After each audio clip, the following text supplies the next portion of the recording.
Hey everyone, today's show is part 2 of a 2-part series on how to prevent HR investigations. Today I'm going to discuss what a good management training program looks like, discuss the methods of delivery, some key content, and general idea of training costs. So stay tuned, you won't want to miss this one. Welcome to the HR Investigations Podcast, exploring the issues, challenges, strategies, and solutions.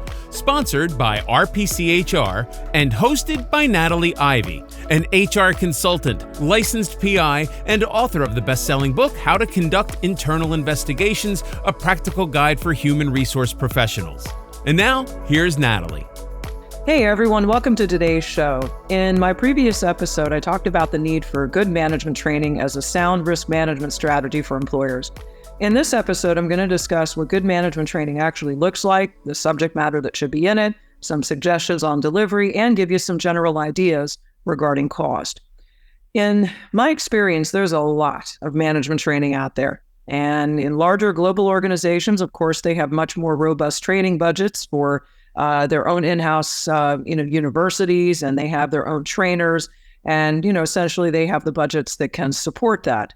However, in small to medium-sized organizations, you may not even have a dedicated department for training. So figuring out really how do you effectively train supervisors and managers, that usually falls onto HR. And in my experience also, a lot of HR professionals may have never really had any supervisory experience before. They've often come up through the ranks in organizations from administrative roles and individual contributor roles. So they may not even really know what is needed in a good management training program. That old saying, you don't know what you don't know. So in this episode, let me shed some light on what I hear is lacking and what I see is lacking in most programs, and then provide you with some best practices. All right, so what's lacking in most management training programs? In other words, it's not really helping you to reduce the risk of employee relations issues and HR investigations. So for starters, I find a lot of them are really just lacking content on labor and employment laws. That's usually just glaring to me. And there really is no training at all on the fundamentals of how to enforce your organization's policies. And many managers really think that HR just puts these policies in here because that's just what HR does. They really and truly do not make the connection between certain policies like an equal employment opportunity policy and that is aligned with federal laws like Title VII of the Civil Rights Act. There are so many of them that just truly are clueless about the labor and employment laws, yet every day they are making managerial decisions that could potentially implicate them. A few other examples. If your organization has something like, let's say, a timekeeping policy, managers may not have any idea why that policy is in there. Well, that policy should be in there, and it defines why employees have to clock in and clock in and out for breaks. It also defines what happens if an employee works overtime without authorization. Managers are, again, often clueless about why these policies exist and also what they are supposed to do to enforce them. All right, so if you're listening to this and you're thinking about what you're doing in your current organization, that's a really, really great place to start. Look over what you currently have as content in your management programs. And if you don't have a lot of what I just talked about, that's a big glaring hole. And you need to fill that because you're not giving your managers really what they need properly to develop them into a supervisory role. Now, additionally, what I find is lacking in most management training programs is a basic understanding of really what being in a leadership role means. Yes, of course, there are great leadership training programs out there. They often will discuss great leaders in history, and they'll focus on like great leaders from World War II or, really wonderful people who have done philanthropic work or great entrepreneurs and how they're influential, think like an Elon Musk or Richard Branson or, Bill Gates, and they're that's great stuff. I mean, they're inspirational and certainly they are influential people. They've really done great work. But often those are really good stories that, yes, it's nice to hear, but the manager will walk right out of some of those trainings and not have a clue how to deal with an employee conflict or not have a clue how to solve a problem with an employee that's got a performance issue. It teaches them nothing. What's typically lacking are real-world scenarios, especially for the frontline to mid-level managers, and especially those in more operational type of roles.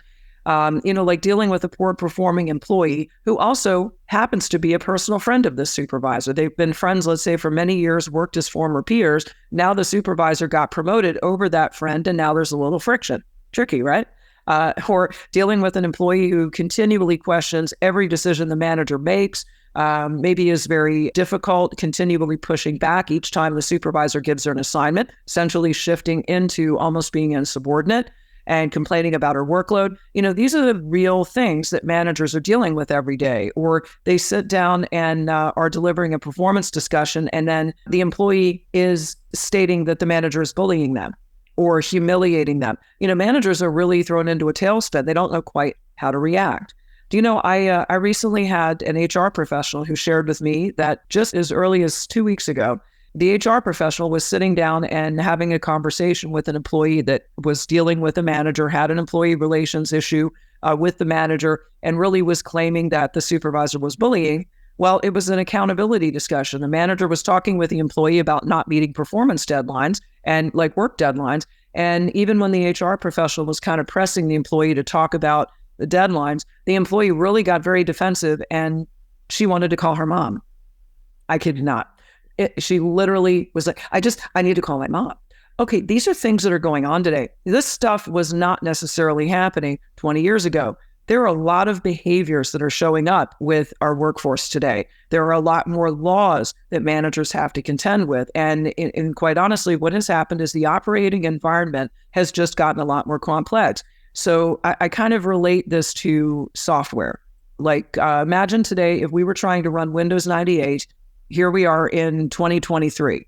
The operating environment is so much more complicated, the computing power that it takes, the applications that we're running. You see what I mean? So obviously, to keep up with the pace of changing technology and the way we work, we have to upgrade our systems. Yet, so many times, I find organizations are not giving the same type of developmental upgrades to their managers to be able to deal with these contemporary problems. And in my last podcast, I talked a lot about why it is the senior leaders and business owners just don't want to invest in management training. And then I gave you some food for thought on, how can you turn that around? So that's in part one. So if you haven't listened to that, go back one episode and that will fill the gaps on that and give you some suggestions.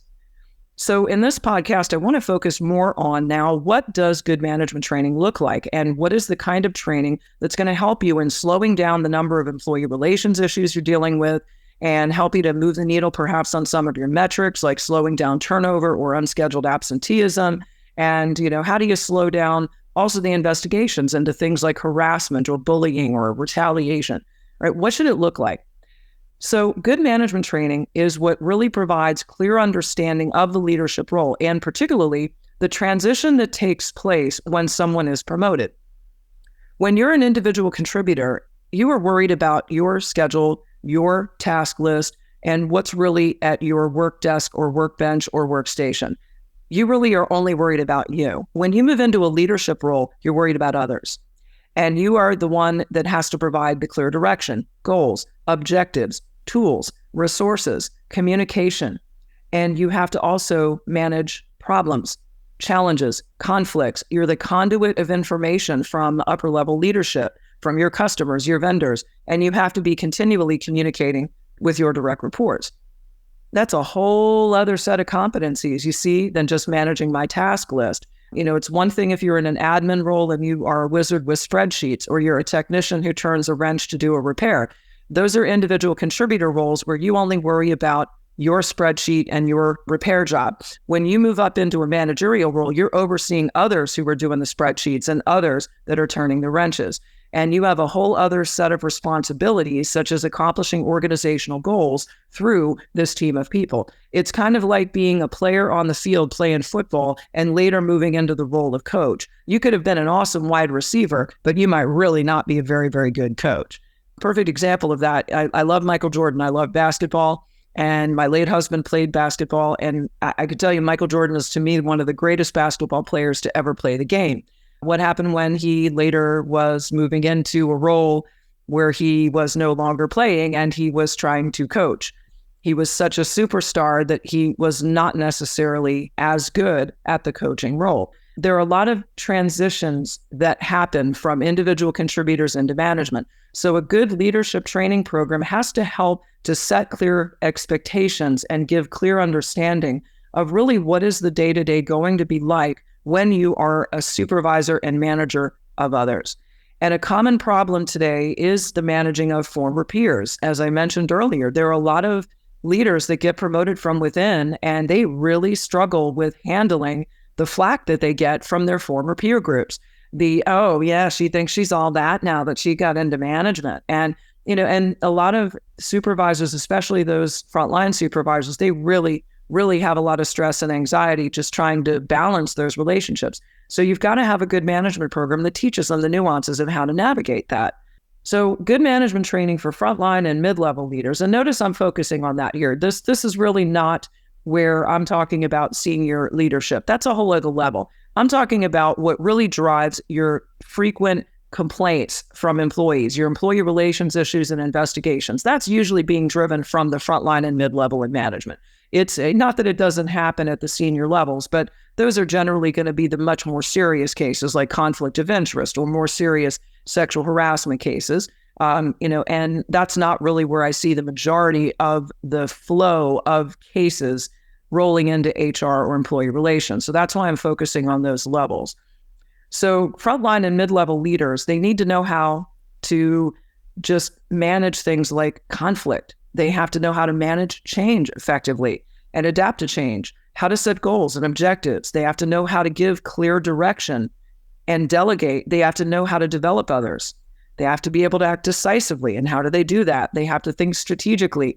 They have to know how to properly provide recognition and provide coaching and feedback. How do they memorialize discussions and document? How do they handle employee performance and things like delivering performance reviews or have critical conversations with an employee that is maybe falling behind?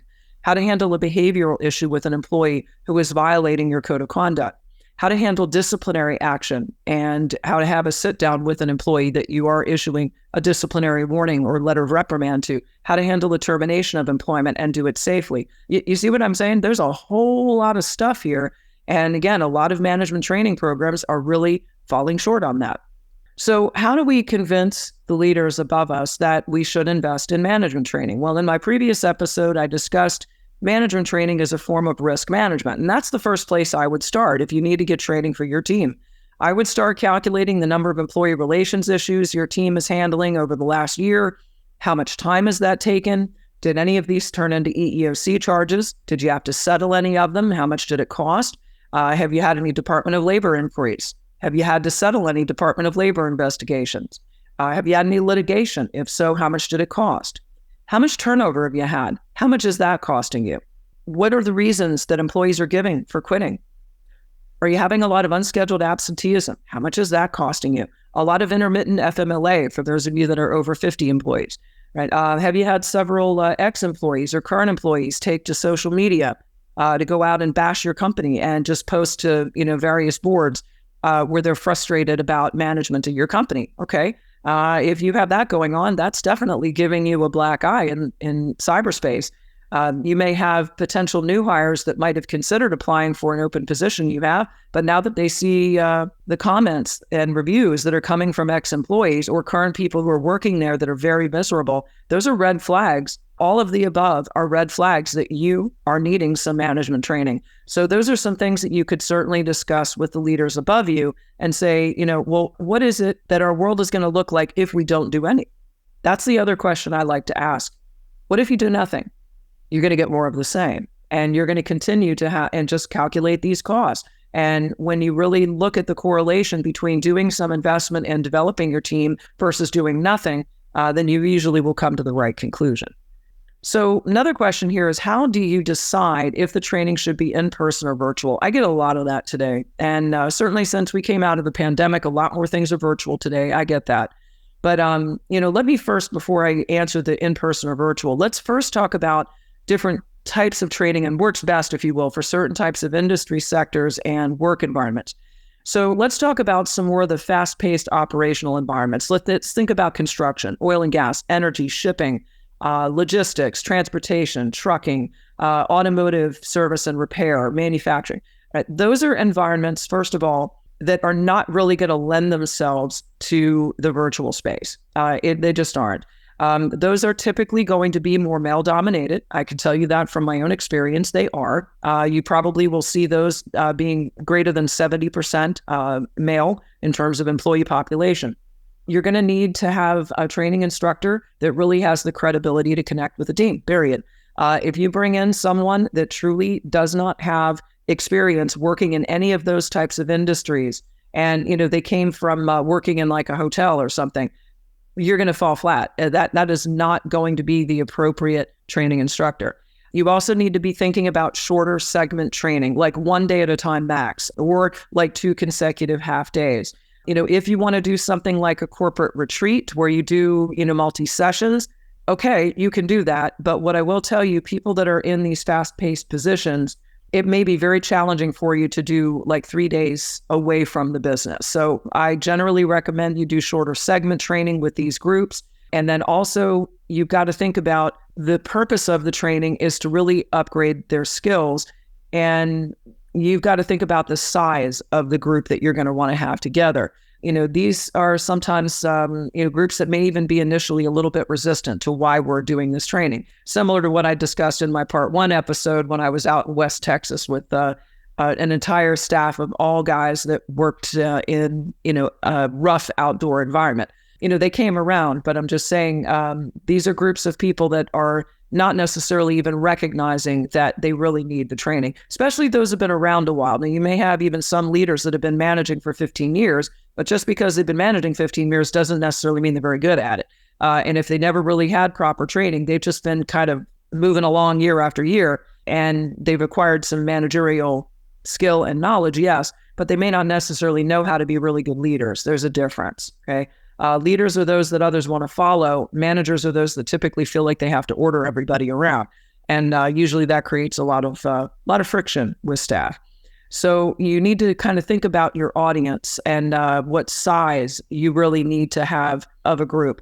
A good size is maybe 15 to 20. But when you start getting upwards of, really into like 30 people, that can get a little difficult. And what can happen is you have certain cliques that will sometimes try to grandstand in the training. And that's why working in some smaller groups is generally better. If I have to go with a group of 30, I will, but senior leadership sets ground rules before we get started.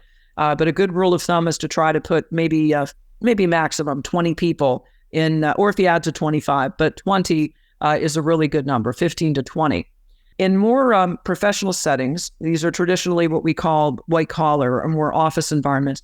It may be that your folks are 100% remote. All right, in that case, you have to then look at what's going to be best, in person or virtual. Well, if everything is virtual for them, doing a training and bringing them all together could really pay dividends. I mean, it really could, because they just don't get that kind of face time. But of course, there's some travel expense for the company to bring everybody together. So, and that's usually where there will be some pushback from leadership. If it's a fairly large team, that's a lot of travel expense. But you also have to look at how relationships can really be built, maybe some conflicts that can be resolved just by getting people to work face to face instead of them just always staring through the computer screen. But nevertheless, if they are remote, and especially if you are really spread out globally, it probably would be a good strategy to go virtually. But do keep in mind, when you're going to be scheduling virtual training, you really need to do shorter segments.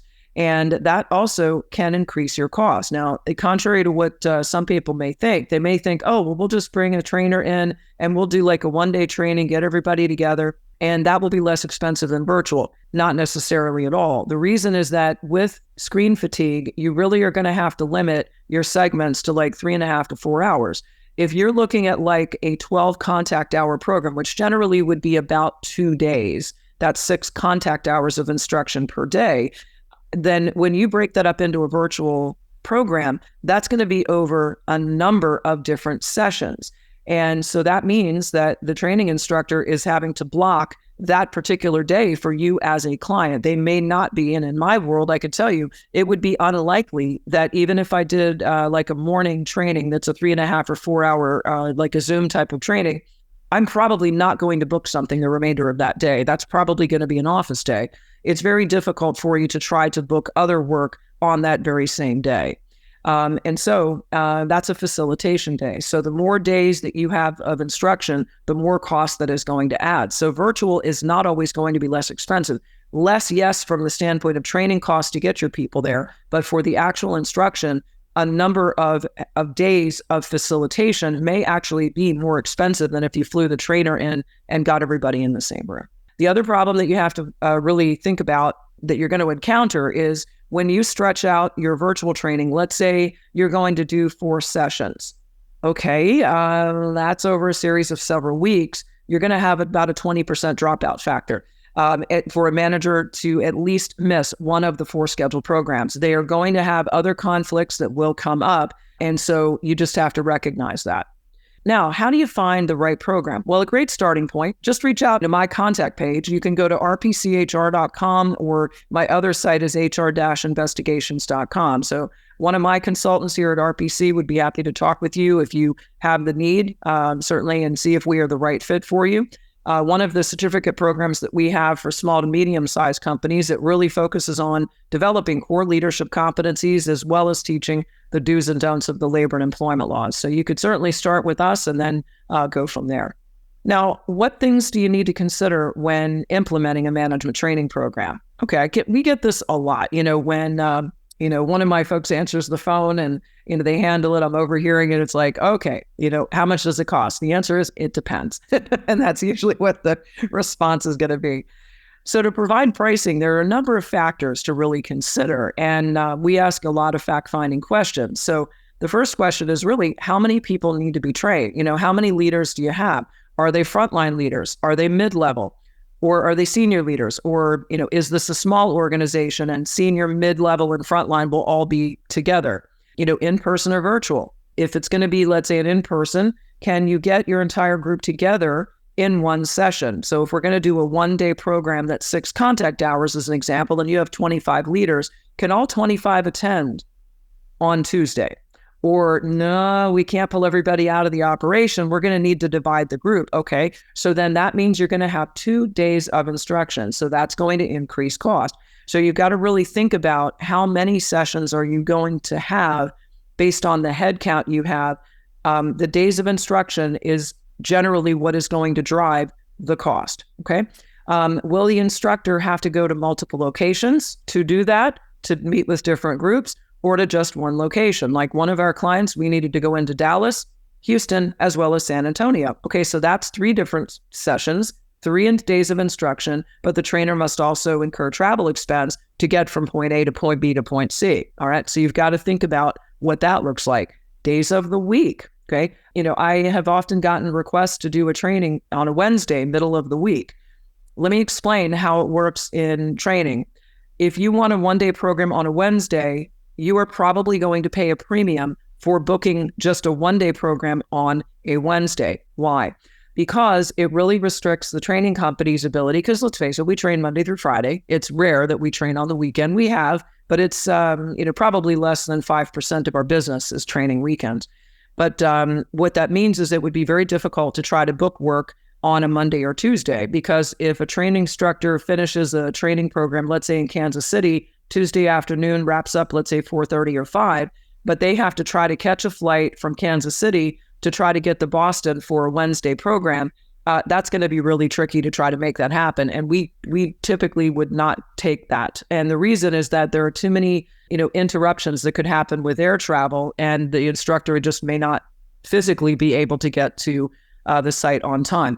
So keep in mind that if you asked us to book something on like a Wednesday, or, other training companies do the same, there will be kind of a premium for wedging something right in the middle of the week that somewhat splits the week and prohibits the booking of some other work.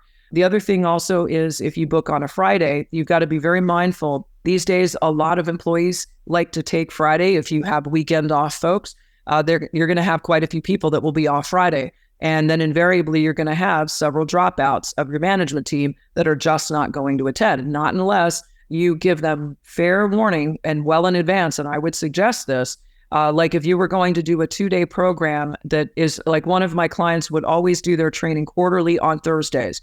Why? Because their leaders are there on Tuesdays and Wednesdays for their regular quarterly meetings. Then they tack the 1-day management program onto a Thursday. Now, they did it for 1 year where every quarter we came in to deliver 1 day of training, and they went through a very comprehensive program with us. That was called a learning track. And then, they knew that they were there for Thursday for training. Then everybody flew out Thursday night to go back to their home locations. And then some of them were off, literally out of the office on Fridays in a compressed work week. So just be mindful of the sort of business cycle and schedules with your teams. And then second or third shift. Does your team really need to have training at odd times? I mean, we've trained people overseas in the Middle East where we were doing training at 7 a.m. Because of the time change. So, and we do that. We accommodate that. We've got clients in like DoD contractors and people like that work all over the globe. So we can do that. You've got to think about also with your group, is it feasible for them to be in a 1-day class, or are you better off splitting that and doing half days?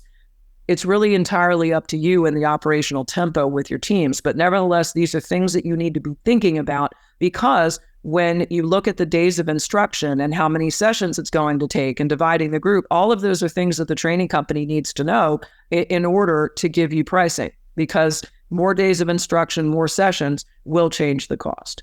So let's talk about budget for a good training program. We're often asked that, well, how much does it cost? Again, first thing is you have to answer a lot of those other questions to, reduce the number of variables here so that we can appropriately price it.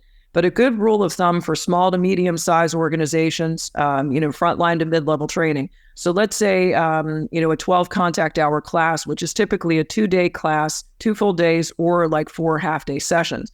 You should budget somewhere between $1,000 to $1,500 per manager. So if you have a team of 25 managers, you should budget between $25,000 to $37,500. Again, rough average though, because there are a lot of variables that could increase or decrease that cost. Like if you can't get all 25 in the same class, and then you're going to have to divide the teams into groups. That will add, again, different days for instruction. And also, if you were to want a recorded version of the training, okay, that's additional work for the company to do some recorded sessions. That adds on to the cost. Will you be using some behavioral assessments? Like a lot of the programs that we do here at RPC, we include conflict management, or we include some other behavioral assessments to teach leaders about their own behavioral styles. We use something called the DISC. It's a behavioral styles inventory, and it's very insightful and helps them to understand the way they communicate and behave and how to upgrade their skills to interact with others. And so certainly those assessments, there are additional costs because those are additional tools that are added into the training. But this gives you a very, very rough estimate, but nevertheless, you need to really think about that. Now, some of you, when I said probably $25,000 to $37,500, probably gasped, right? Well, why? Because you may be thinking about some of the flyers that you get in your mail, like a 1-day seminar, for $179 or things like that. That's really comparing apples and oranges. Those are seminar companies that are promoting a very basic, what's called an off-the-shelf type of program. You do not know what the quality of the instructor will be for that program. You have no idea of their background, and they're really going to be providing a few hours of instruction. And then the other components of that is really about selling other kinds of products and books and just something that comes with attending a public program like that. So the actual walk away with valuable, tangible information that the leaders can apply. Now, I'm not bad-mouthing all seminars. I'm not suggesting that. But, there are quite a few of them out there that, they will advertise for these very, very low prices. And the old saying, you do get what you pay for. When you're talking about a management training program where an instructor is going to be coming on site, you know who the instructor is going to be, you know the credibility that they have, you know they have the experience in facilitating with these types of groups, the credibility, the credentials, and then you also know exactly what the program content is going to be. It's been tailored for your organization, and even the classroom activities will be unique to your particular type of industry. You see, that's a very, very different thing. That's like the difference of going to Walmart and buying drapes, panel drapes that are $20 versus you go to a window treatment company that comes in and measures and creates a custom design for your room. You see, very different things. They're both curtains, yes, but there's a very distinct difference as to the quality and what you're going to get from one versus the other. So let's say you invest perhaps $25,000 in training for a team of 25 managers. Again, rough estimate, but let's just use this example. What do you think your cost of turnover is because you've had poor leadership? You got to ask that. The cost of replacing an individual employee, that could range from like 0.5% to 2 times the employee's annual salary. That comes from Gallup. Replacing an employee, the cost can go between 75 and 200% of the employee's annual pay, according to Monster.com. And according to SHRM, you need to really spend the equivalent of usually 6 to 9 months of an employee's salary to find and then train their replacement. All right, so if you just take a look at that one Society for Human Resource Management statistic, calculate how much that is, right? And then for all of positions except for executives and physicians, the typical median cost of turnover is generally about 21% of an employee's annual salary. All right, so think about that. And then when you've got multiple scenarios that are like that, look at what your turnover is really costing you in relation to the management training program. And then also, what about the cost of impacting your service delivery from really disengaged employees who really don't give a darn? Well, if you can save 2 employees, each at a $60,000 a year salary from quitting, you basically broke it even on the investment for the training, but, and more so than that. But more importantly, the investment in the management training program is really more about cost avoidance. You remember in the previous episode, I talked about the motorcycle helmet example with the motorcycle rider taking the risk. Look, if you avoid the cost of being sued by, what I call putting the helmet on now and training, then you avoid the cost of having to hire a labor attorney at about $5.50 an hour, court costs, whatever settlement you may have to pay. And even if you have employer practices liability insurance coverage, chances are the deductible you're going to pay is at least $75 to maybe $150K. And the average price tag of settling out of court today is about $75,000 per lawsuit. The defense cost could be astronomical, win or lose. Court-awarded damages for employment-related lawsuits average today about $217,000 per claim. All right, so I just gave you some rough numbers there. But obviously, when you go back and you look at the range of what I've shared with you, just ballpark, when you're thinking about a good management program, somewhere between $1,000 to $1,500 per person, that's a pretty good ballpark estimate of what you're going to pay. So obviously, if you have a smaller organization, you only have 10 managers, then yes, you're looking at somewhere around $10,000 to $15,000. If you're a larger program, yes, you have more people to train, there are more materials, so on and so forth. So the cost does go up a little bit. And remember, the more instruction, the more days of instruction, the more that adds on to the cost. So in summary, and thinking back on what I just said, you need to remember that executives and business owners, they make decisions that generate a return on investment called an ROI.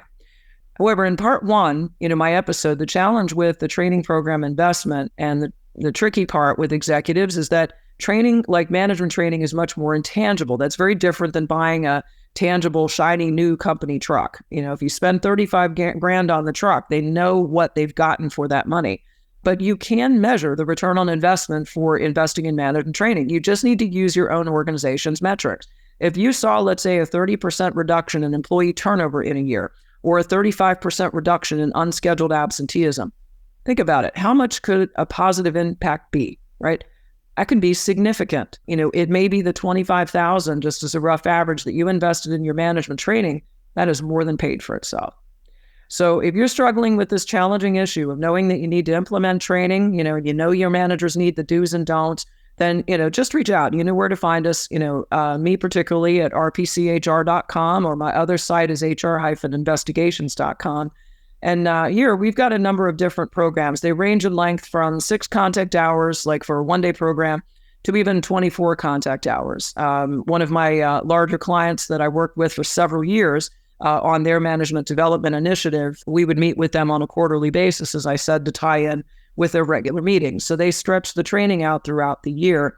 And then we went back again and trained another level of leadership inside the organization. So there are a lot of different variations to how this can be done, but you know where to find me. My email, if you want to reach out to me directly, is natalie@rpchr.com. Well, that is a wrap for today's show, and I look forward to seeing you back on the next HR Investigations podcast. Until next time, see ya. Thanks for joining us today on the HR Investigations Podcast. Be sure to subscribe, like, and share the show with any colleagues who will benefit from our strategies and solutions. For free bonus resources, simply visit hr-investigations.com. And remember, if you'd like some help with improving your investigative skills, or if your organization is in need of an external investigator to help with the case, please get in touch with us. Thanks for listening, and we'll see you in the next episode.